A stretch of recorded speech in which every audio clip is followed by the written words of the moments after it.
It's time for the Your Personal Bank Show with Ference Toth, financial literacy educator and speaker, entrepreneur, and chairman of the board of Bank Information. Take charge of your financial future with Your Personal Bank. Now here's Ference Toth. Welcome to Your Personal Bank Show, and today we're going to do something fun and a little different. One of the things I've always talked to people about, and if you understand my background, in fact, I was just talking with my producer here, a young gentleman. He's just getting started, and he's in college and wanted to be a graphic designer and all. And I just said to him the same advice I say to every young person I've ever run across is I say, look, find your passion. Find your passion. Find out what you love to do. He smiled.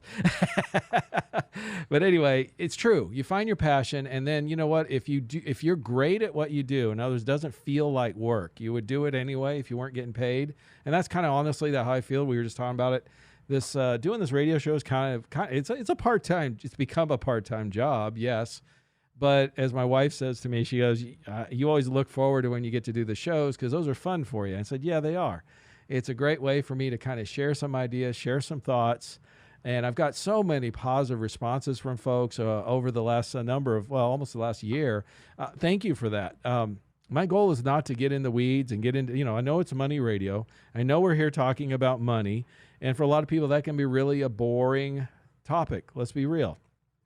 And my goal is to not make it boring. Let's face it, money is important in our lives. It's an important aspect of our lives. And there's a lot of people out there that, again, there's folks that are totally into it. Okay, that's fine. And a lot of money radio listeners, let's face it, kind of preaching to the choir here, aren't I? But there's folks I've been listening to, and the information I'm sharing with you, I'm really hopeful. And I've found even for a lot of the sophisticated investors I've talked to, I've still brought a new dynamic, a new thought process, a new idea to those folks, which is very gratifying.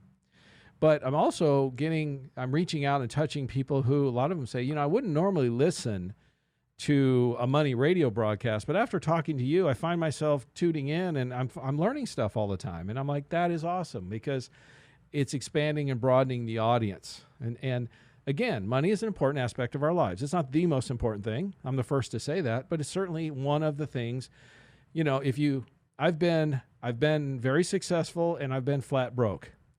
I've been on both sides of the coin more than once. I've shared my story. I'm a serial entrepreneur. I'm actually in the process of starting my 5th business. I get restless. I start a business. I get good at it. I learn something. I build it. I grow it. And then I guess my wife says, you're in a renaissance man. You get bored. You want to take on another challenge and learn something new. And I said, yeah, you're kind of right. So I've taken a path less traveled than most. I wasn't the career guy that went out and I started working for the federal government, actually, and within a matter of months, I found it so stifling. I knew it wasn't for me. I couldn't handle it. I got out of there. I was in the military prior to that. I could have retired with a military pension. I could have retired with a civil service pension if I'd stuck with it. I just recognized that wasn't me. I would have been miserable. So, again, don't go make money and unfortunately most people do. A lot of people out there go out and they hate their job. They hate what they do. And they do it for the money. And that's frankly the only reason they do it. And what I would encourage somebody like that to do is say, you know what, especially if you're younger, but hey, gosh, old dogs can learn new tricks too, by the way. I've seen some folks, even in their 60s and 70s, reinvent themselves and become even more successful than they've ever been in their lives. I got a gentleman that works for me. He's in his 70s. He's one of our agents. This guy is a guy who was higher up in Disney. He worked with Disney. He was very successful in various aspects of his lives, but was miserable. And today, he maybe doesn't make as much as he used to. He doesn't, because he made some big money with Disney. Don't get me wrong. But he's happier. And he's loving life. And so old dogs can learn 2 new tricks too, by the way. They just have to be willing to learn. Again, follow your passion. And if you do it to the best of your ability and you make sure your best keeps getting better because you learn, you evolve, you get better. My best is better than it was a year ago, 5 years ago, 10 years ago, because we all learn. If we focus on it, we learn, we evolve, we grow, and we get better, right? There's another analogy all of us have heard out there, the 80-20 rule. We've all heard that, 20% gets 80% of the does 80% of the work or whatever, which is pretty accurate. But, there's more to it than that. here's the thing you need to understand. In every respect in life, every career, everything that's out there, the 80-20 rule basically applies. What do I mean by that?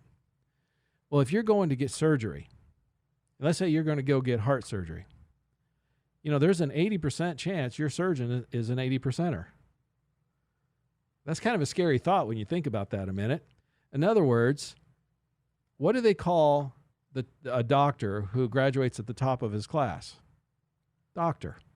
What do they call a doctor who graduates last in his or her class? Doctor.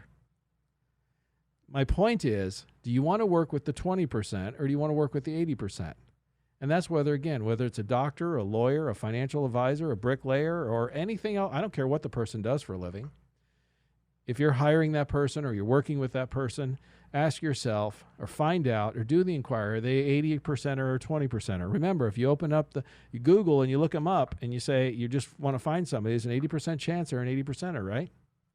And in other words, in a lot of careers, those 80%ers, and these are studies that have been done. This is human nature stuff, okay? There's studies out there that have been done that have shown that the typical person, which would be your 80%er, whatever their career field is, pretty much about their first year, they learn their career. Again, whether it's a doctor, a lawyer, or an accountant, or a financial advisor, or any other career. They basically learn the ropes. They learn their career roughly the first year. And then the 80%ers tend to repeat what they learned the first year for the rest of their career. Now, again, if you're talking about a surgeon, who do you want your surgeon to be? One that's been one for 20 or 30 years but hasn't learned much new, or one that's been a surgeon for 20, 30 years but is constantly going to ongoing courses, classes, or learning more, getting better, improving their craft. You see what I'm trying to say? So again, if they're a website designer, are they one that's on top of things? If they're a surgeon, are they on top of things? Are they learning? Are they growing? Are they getting better? Or are they the 80%er? Now, one last piece on this is one of my mentors. And then, by the way, mentors is a big key, but that's another discussion. And I've had him on here before. I interviewed him a couple times on the show, but last time in April was John Burley, one of the top real estate investors in the country. But he talks about, he says, there's the 80-20. I absolutely agrees. But he talks about another category he calls the top 2%, or he calls the rock stars.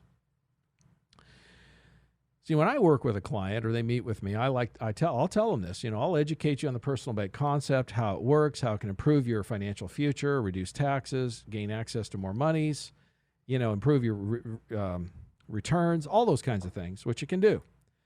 Reduce market risk, diversify, all those things. And one of the things I say to people when I work with them and talk to them and educate, because that's what I really do. You hear me educating on the radio. By the way, folks, when we meet one-on-one, contact me at yourpersonalbank.com. I'll have to be happy to discuss with you your situation. But it's not much different than here, what we're talking about here. I mean, I ask more questions, obviously, about you, but it's a discussion. It's an educational process. My goal is to educate you, to help you understand how this works for you. And I understand the more you understand, the more likely you are to use it, the more you understand how it works and benefits you. And I have a very, very high success rate in that because people understand then why it works for them. I mean, it's a no-brainer. My point is, I'll say, look, I like to think I'm not an 80%er. I'll let you decide if you think I'm a rock star. So the point I'm trying to get at, and there's an article we're going to talk about in the next segment, starting in the next segment. It's rare that I see an article that I read that I think is right on and makes a difference. But this article talks about ways wealthy people think differently than the average Joe. See, one of the things I do for this show, and when I meet with people, I was sharing this with a client last week, what we're trying to do here is educate you about money and money principles and financial literacy that's not taught commonly, okay? I'm a bank board member. I've owned several businesses. I don't think the same way than the average, but neither do the wealthy in most parts. We're going to teach you how to think and think like the wealthy do. And I'm going to touch more on this article in the next segment. So stay tuned. For more information on Your Personal Bank, feel free to contact Ference at yourpersonalbank.com. Back to the Your Personal Bank Show with Ference Toth. Welcome back. We're kind of doing something a little fun today. I've already talked about this article. I'm going to touch on more. It's about ways wealthy people think differently than the average Joe. We'll post it on our website at yourpersonalbank.com. But like I said, it's fairly rare that I see an article that I feel is really, really good advice and good information. And what I mean by that is it's not just about returns or rate of returns and this tool, financial tool versus that tool, but a lot of it is, the number one reason why people are not financially successful is it's the 6 inches between their ears. Okay? I don't think anyone would argue with that. And again, am I here to say money is the most important thing in life? Far from it. Is it one of the keys to being successful and having a balanced and happy life? Absolutely. Because unfortunately, we live in a society where we have to trade money for goods and services. And, we have this nasty habit. All of us tend to like to eat on a regular basis. And that costs money, doesn't it? And, you like to live in a house, a roof over your head, and you like to wear some clothes. And you know what I'm trying to say. All those things cost money. So money has to be an aspect of our lives, and it is an important aspect. You just got to keep it in perspective. And as I said in the first segment, as I educate young people and, find your passion and follow your passion. And if you do it to your best of your ability and keep improving, don't ever think your best is the best you can do. Because guess what, folks, I've been doing this 22 years. I've been in the financial industry. I've been one of the top 10 producers in the country with multiple companies, multiple years. I'm considered one of the top producers in the industry. And literally 2 days ago, I learned something new that I did not know anything about.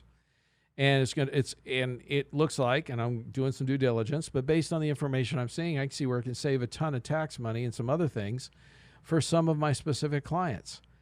And so there's always something out there you don't know. Don't ever think you know everything. That's narcissistic and frankly, unrealistic. Be your best you can be. And like I said, my best is better today than it was a year ago, 5 years ago, 10 years ago. And that's what you want. You want that person who's a rock star, who's always learning, growing, and getting better. And that's one of the differences of how wealthy people frequently think differently. And one of the things in the article, I just really love this. They said they live by the mantra of win-win or no deal. One of the things I say to people all the time is if I can't create a win-win situation, and I call it, by the way, win-win-win. If I can't create a win-win-win situation for you as a client, then it's not worth doing. What do I mean by that? Well, first of all, it has to benefit you. If I'm going to recommend a product or a solution, it has to be something that improves your financial situation, whether it be increasing your return, reducing market risk, reducing taxes, having more liquidity, or any of all of those things, or many other situations. It's got to have some kind of significant level of improvement. Obviously, the second part is the company or that we're recommending this product to, they have to be able to make a profit to offer this product, right? So we want to make sure the company succeeds too, because if they don't, the product doesn't work and it doesn't benefit you. That's pretty obvious. The third win is myself. I'm the representative. I'm the one educating and bringing this to your attention. There's been a lot of argument in our industry recently about how financial advisors get paid. Here's the thing. I usually tell people up front how I get paid. And the thing is, my clients appreciate that. In fact, the comment I get most of the time is, you've really been beneficial to me. You brought this to my attention. Of course I want you to get paid for your time. I mean, how else am I going to feed my family and leave, it's valuable information and it's well worth it. So the point is, beauty is, generally speaking, I'm not charging clients directly. I'm not having to charge them money under management fees and things like that, which is a nice situation. We're able to bring this to the table and the company pays us and it's a win-win-win, okay? And that's what I love about that. And it fits with this article talking about the mantra lives, the wealthy live by a win-win mantra or no deal. Real success is not dog eat dog world. And that's a poor person's mentality. And unfortunately, it's more common out there than you would think, that a lot of people think. Great example. One of my agents that worked for me years ago would talk about he was always struggling. He did okay, but he never did great. And one day I was talking about these very things, and it hit him. He goes, growing up, and by the way, how we grow up, how we're taught by our parents and stuff, have a big impact many times on how we live our life and how we think about money. And he talked about how every Sunday after church, his parents, literally their kids, would drive him around town to the nice part of town and literally show him that, you see this house? That guy's a crook. And they drive the next, see this house? They took advantage of so-and-so, and that's how they get there. See this house? This. In other words, everything about how these people had obviously had success was a negative. And he goes, and this is a guy in his 40s now, so it's like 30 years later, this message was still impacting how he lived his life. What was interesting is once he recognized what was going on, recognized the problem, it takes a little self-analysis sometimes. Once he realized that, holy cow, he all of a sudden became more successful because he realized just because somebody had some money, it didn't mean they were evil or bad. Okay? In most cases, that's the case. Okay? The next thing is, in this article, which I really love, is, like I said, the win-win mantra is powerful. But the next one is they have a growth mindset, not a fixed mindset. You know, it really comes down to, do you live life, think of a pie. Do you live life by the mantra of, if I take a piece of pie, that means there's less for other people? Or do you live by the mantra of, if I take a piece of pie, I can help create a bigger pie, an ever-increasing pie, which means there's more and more for everyone, okay? And so there are ways of learning how to grow and improve yourself and improve the lives of others around you. That's an increasing pie, isn't it? Zig Ziglar, I think, who was one of the ones he always used to say, he was famous for the saying is, if you help enough other people get what they want, eventually you'll get what you want. And he was so right. It's so powerful. So don't think that you have to grab or take, because if you don't, somebody else is going to get it and there'll be less for you. If you're hanging around the right type of people, that you understand that everyone can improve, everyone can grow, everyone can get better, everyone can make more money, everybody can be more healthy. And you want to be around like-minded people like that because that'll help you grow too. Another thing in this article, they talk about the embody the be, do, have principle. It's like once, you think once I have this, then I will be that. Okay. Well, see, the thing is, you have to actually act before, what is it they say? Fake it till you make it, or act as if you're, Here, let me give you a great example. I had years ago, I had my retail plant nursery. It was my first business I owned, and it was in Glendale, Arizona. And, I was right out of college. I had max borrowed to the hilt to, buy an existing business, and it was a great learning experience. And we had a lot of fun with it, and I learned a lot of great lessons, both good and bad, owning my first business. But I remember this one high school kid coming in and really, really wanting to come work for me. And at the time, I just wasn't hiring anybody. I just didn't have an opening. And he kept coming in literally every day after school, he just really wanted to do this. He really wanted to work with plants. He was wanting to go to college in a couple of years. He was wanting to get into agriculture and all this stuff. And I just kept saying, and after time, this went on for several weeks. Every day you come in after school. Is there an opening? Is there an opening? Is there anything I can do? Anything. And after a while, I got to liking the kid just out of his persistency, right? But I just didn't have an opening for him. And then one day he comes and he says, look, can I come in and work for you this weekend? You don't have to pay me. And at the end of the weekend, if you don't want to pay me anything, that's fine. If you feel like I was worth it and you pay me whatever you think is fair, that's fine too. Well, how do you say no to that? So I took him on. He was a great kid. He worked he did everything we asked him to do. He was eager. He was learning. He did his stuff. Well, obviously at the end of the day, Sunday, we're getting ready to close. What happened? We found a job for him and he came to work for us and he moved on, went to college and all that. I wish I knew where he was today, because I would venture to bet with that kind of attitude, what do you think he is in life today? If he kept that attitude going forward, I would very much highly bet he is very successful at whatever it is he's doing. We're going to talk about more of this subjects on this, the ways wealthy people think differently than the average Joe in this next segment. So definitely stay tuned.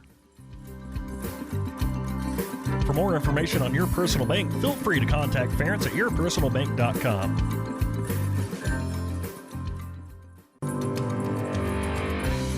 Back to the Your Personal Bank Show with Ference Toth. Well, welcome back. We're doing kind of something fun today. I found this article, and like I said, I very seldom see an article that really makes an impact or I think has some excellent information. But this one does. We're going to post it on our website at yourpersonalbank.com.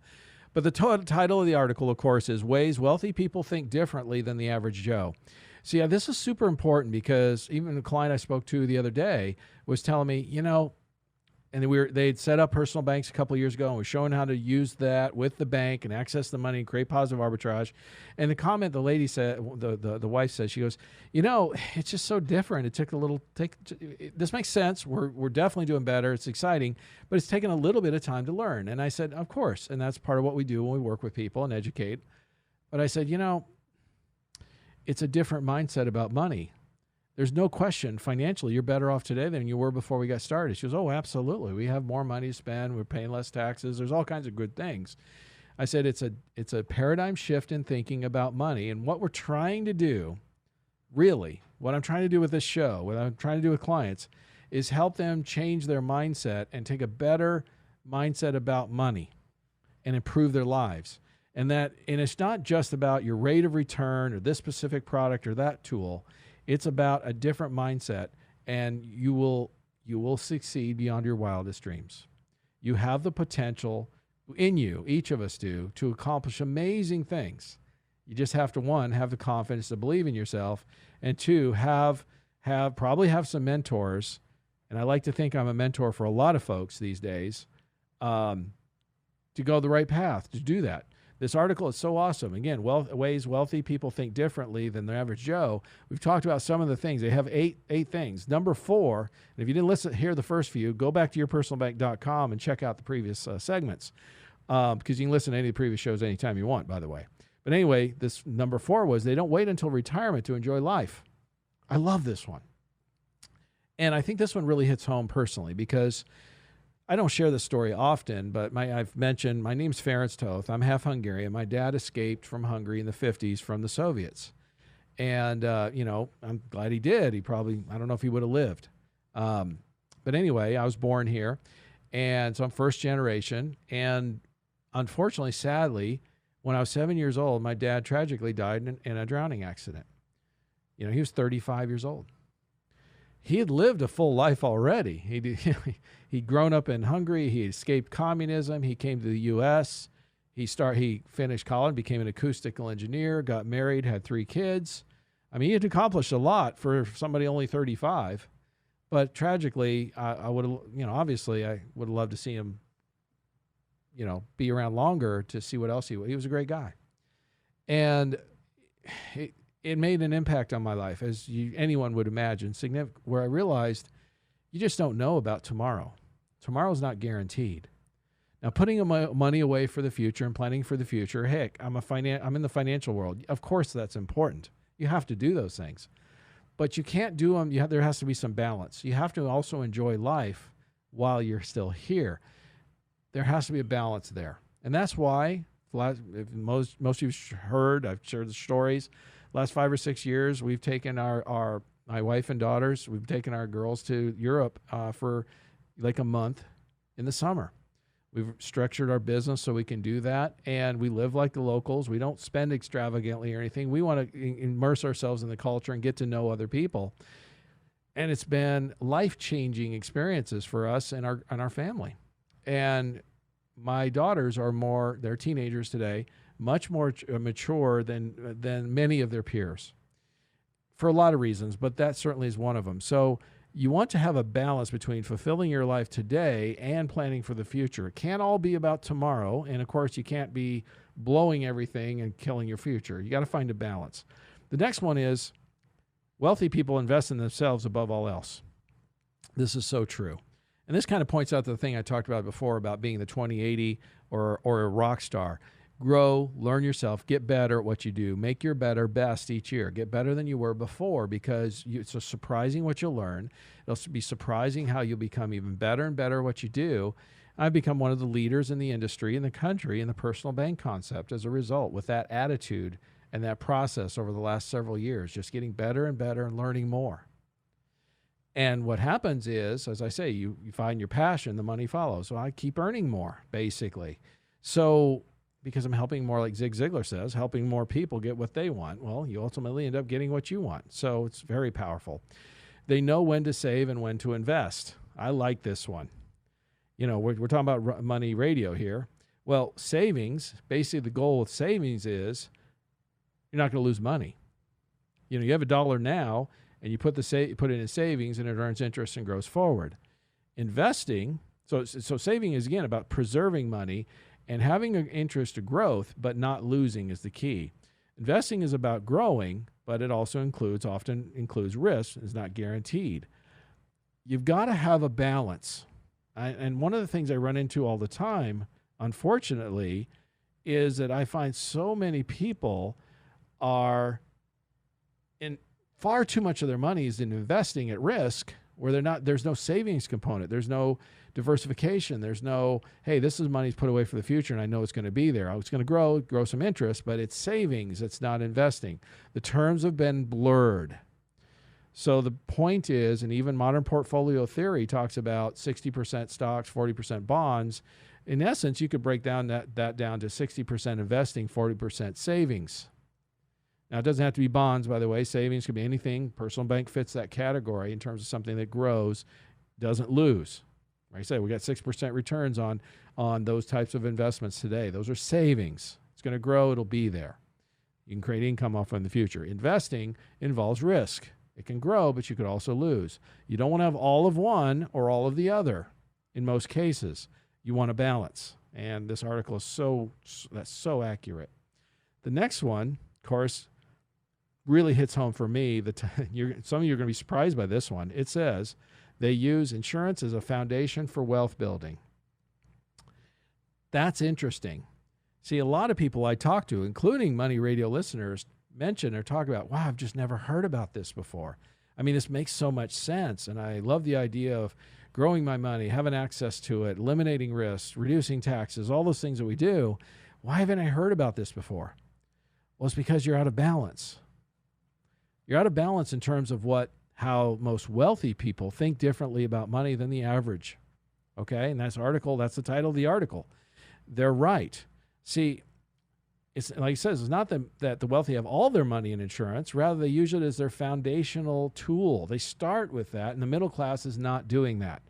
You're missing out on a key piece of the puzzle to truly grow wealth and think about money in a different way and being successful. I talk about this all the time with people. I say, look, the mistake I see a lot of people make, and most people, and this is talking about personal examples of folks I deal with, again, they throw the whole thing into the market or investment or whatever, and it's all at risk. There's no foundation. And so my point is, I tell people this all the time, that if you start with a foundation, you've got this money, you've got this account, you know it's going to grow, and it's going to grow steady, consistent. It's going to be there no matter what. And then as you build this nest egg and it starts to grow and compound interest starts to work for you, you know what? Can you then start to take on some risks and try to grow it further, knowing you've got the base, you've got the foundation? In other words, if you're going to build a skyscraper, what's the first thing you need? A foundation. And the taller the skyscraper, the bigger and more solid the foundation needs to be. High cash value insurance is one of the most foundational financial tools available, period, and has been for well over a century. It's considered Tier 1 capital by FDIC for banks. It's just solid and been around. And anybody that disparages or discourages or doesn't understand that is not thinking like the wealthy do. They're thinking like an average Joe. Again, remember what I said in the beginning, 80-20 rule. Is this an 80%er? Is this a 20%er? Or is this a 2% rock star? Stay tuned for the next segment, because I'm going to finish up with this article about how the ways that wealthy people think differently than the average Joe. Stay tuned. For more information on Your Personal Bank, feel free to contact Ference at yourpersonalbank.com.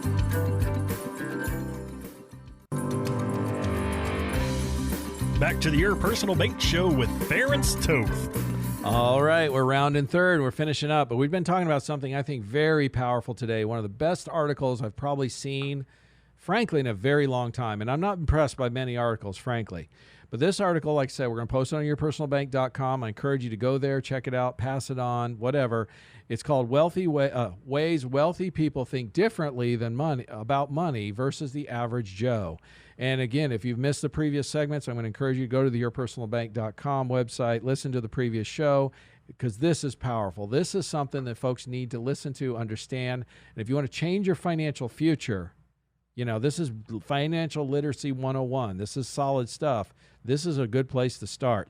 And the points in the article is, what I love them, we're going to touch on them real quick. They live by the mantra of win-win or no deal. Look, if you're working with somebody, you're in a deal or something, don't just think about what's in it for you. Think about the benefits to the other parties involved. And if it's a win-win situation, it's going to fly, it's going to go well, it's going to be good. If it isn't, if it's just good for you and not for them, walk away, because in the long run, you might benefit short term. Long term, it's going to come back and bite you, okay? And that's what we do with our clients. If I can't bring a win-win situation to you, there's no point in doing it, okay? Second thing is they have a growth mindset, not a fixed mindset. Surround yourself with people who aren't focused on what's in it for them, but also how they can improve, benefit, improve, and the others around them. That's such a powerful key point just in life in general. You know, they embody the be, do, have principle. In other words, you have to be what you want to be before and then do it before you're going to have it, not the other way around. Everything just is getting dumped in your lap. You haven't earned it yet. You don't deserve it. But become what you want to be, and then do what you want to do, and then you will have what you want to have. Like Zig Ziglar used to say, help enough other people get what they want, and eventually you'll get what you want. They don't wait until retirement to enjoy life. Enjoy your life. We don't know how long we have. I'm not being pessimistic or negative, but I shared the personal story earlier. I lost my dad when he was 35 in a tragic accident. You just don't know. That definitely impacted my life. So I try to enjoy each day, and I try to enjoy the time I have with my family and my loved ones now, and while also planning for the future. It's not all about the future. It's not all about today. You find the balance, okay? You do some of both. They invest in themselves above all else. If you learn something new skill, you improve in what you're doing, no one can ever take that away from you, okay? So number one place, if somebody says, hey, where should I invest? I have some money to invest. What should I do? You know the first thing I would tell you to do? Learn a new skill or get better at the skill that you have. Invest that money. Invest it in yourself, okay? You'll get better. The money will come, okay? They know when to save and when to invest. There's a difference between savings and investing. Savings is about, yes, your money growing, but protecting the downside, because that's money you know you're going to need for the future. Investing is about trading dollars for assets with the idea the asset will grow in value. Typically involves some risk. So you have to understand you could potentially lose. One of the statements I make all the time is, when you're retired, you know you're going to need X amount of dollars to live. Food, clothing, housing, right? Why put that at risk? That's a known need. Why not lock that down and then invest the rest, or risk, or try to grow the rest? Isn't that a wise? That's how the wealthy operate. Isn't that a wiser way to not just throw everything at risk in the markets or any other assets and hope it all works out? Because when it doesn't, it's tragic. Okay. The next one is use insurance as a foundation for wealth building. This is the one that surprises most people. And like it says even in the article, and this was close to home for me because this is what I talk about all the time. And like it says, it's not that the wealthy have all their money in insurance. Rather, insurance is used as the foundational wealth vehicle by dynasties, executives, banks, and corporations. The middle class is not doing that. This is your foundation. How do you build a big skyscraper? You build a solid foundation first. As I stated, you build your foundation, lock in your known needs, build your money, have it grow, let compound interest work for you going forward, not only for yourself, but for your family, your loved ones, your business.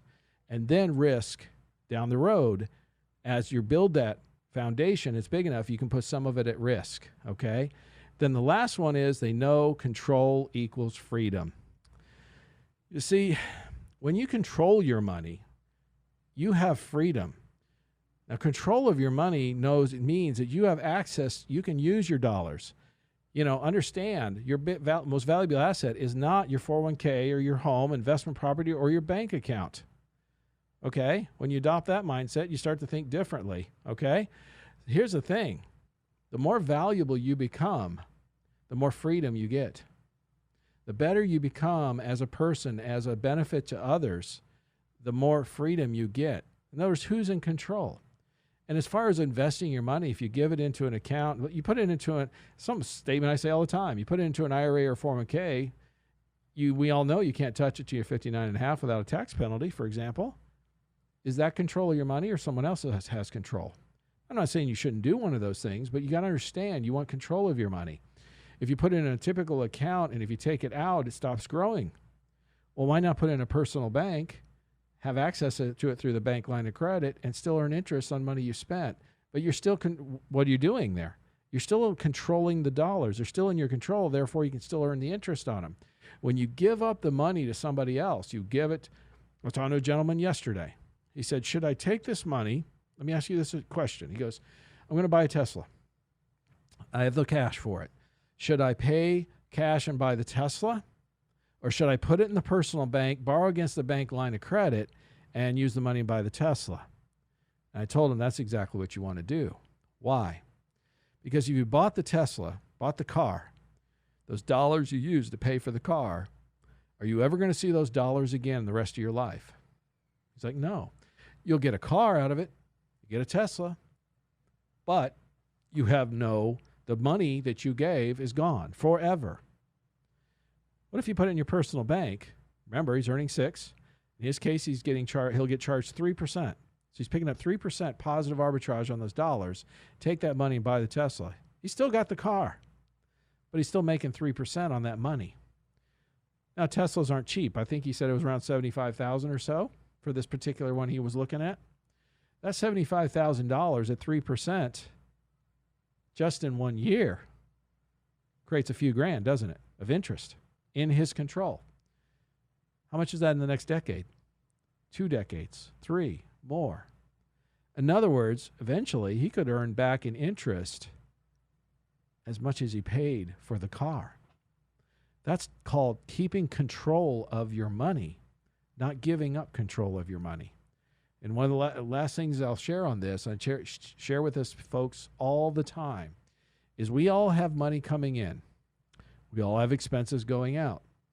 Your goal should be when money comes in the door, you don't give up control of those dollars. Yes, you still have to pay your bills. I understand that. We all do. But you should do your utmost to keep control of those dollars that come in your door, into your hands, and earn some interest on those, even if it's 1 or 2%. I have a Mensa member client. He said to me, look, if I can make 1% on everything that flows through my hands, oh my gosh, are you kidding me? The difference? I said, exactly. We're talking about 2-3% positive arbitrage right now, depending on the situation. Think about if you spent $50,000 a year, $100,000 a year, whatever your normal expenses are. That's normal these days for people. What if you could pick up 2 or 3% a year on those dollars? We could easily be talking about a couple $3,000 in 1 year. Not a big deal. Try 10. Try 20. And by the way, do you want to pass this on to your heirs on a tax-free basis and create a dynasty? Create a family legacy? I have a lot of people that do that. You see my point. It's about maintaining control. So this article is absolutely dead on. This is one of the best articles I've ever seen. Ways wealthy people think differently about money than the average Joe.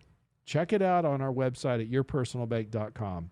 Contact me. Be happy to talk to you about your situation, how you can start applying some of these principles in this article in your life so that you can start, like they said, be, do, have, right? In other words, you got to start acting the part. You got to start doing the act. You got to start changing the direction of what you're doing in your mind. Not just give it up to somebody and hope it works out.